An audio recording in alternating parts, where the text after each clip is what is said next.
Today's speaker is Dalerie Lamphere, who has earned a Bachelor of Science degree in Applied Science from the College of Business Administration. She was named the Outstanding Graduate in her program.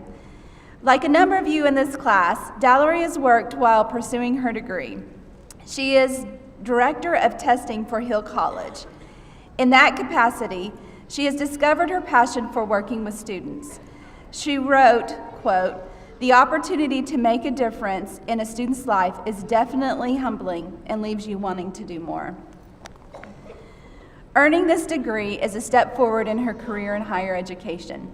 Dalerie intends to pursue a graduate degree. There are a number of grandparents here today, but almost all of them are in the audience, not in the graduating class. Dalerie and her husband of more than 40 years have 2 daughters, 1 son-in-law, and a grandson.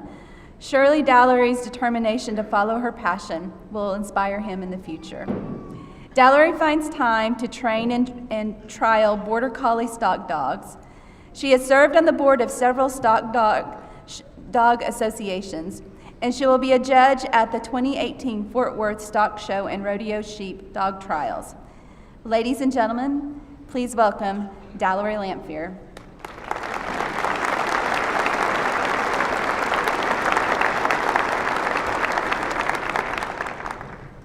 Good morning, Dr. DeTavio, Provost Murray, fellow graduates, family, and friends.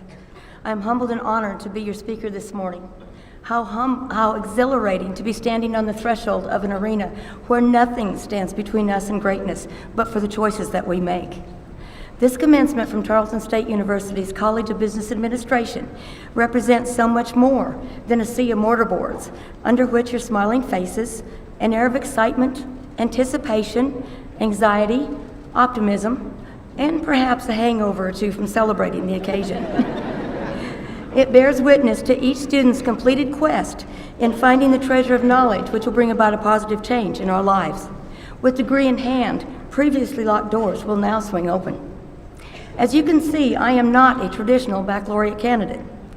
I was raised during a time when wax Coca-Cola bottles and candy cigarettes were the Red Bull of choice. I was raised, my first 6 grades of education were spent in a country school in Montana, where I was the only member of my grade. Many times during the winter, instead of concentrating on academics, we would play ice hockey on a nearby frozen river. I loved going to school. When my dad's health failed and we moved to town, I was put in a school where there were hundreds in my grade. Because I'd achieved A's for the previous 6 years, I was put in honors classes. Not only was I behind academically, socially, I was limited at best. At that juncture, attending school became a burden, and I spent my high school career with the goal in mind of graduating, period.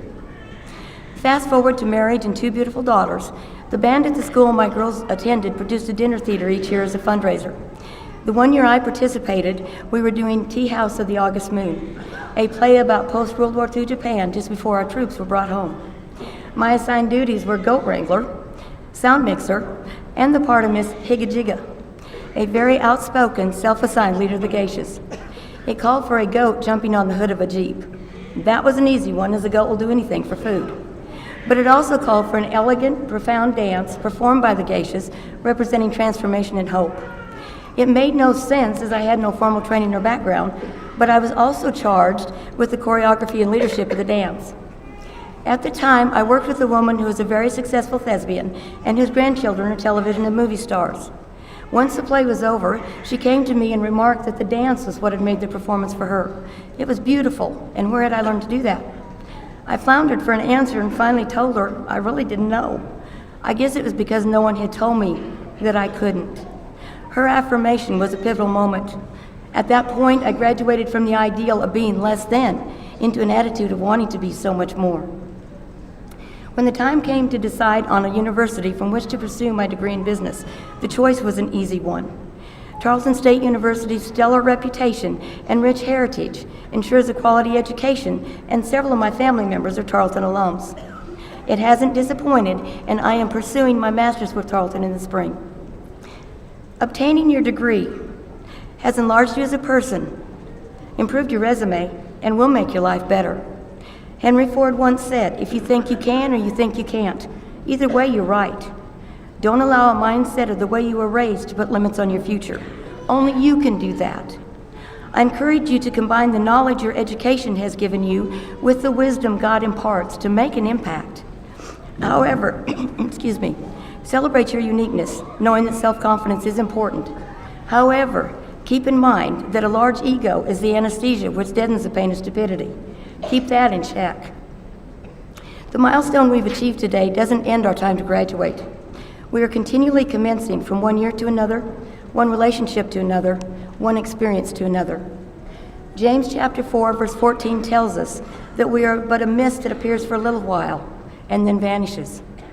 While we are busy moving through one phase of life to another, watching as our mist dissipates, if we are a person of integrity, honesty, and empathy, if we are kind, compassionate, loving, and tolerant, then when our mist has disappeared forever, our legacy will reflect that the path that permeated was a little bit brighter because we had passed over it.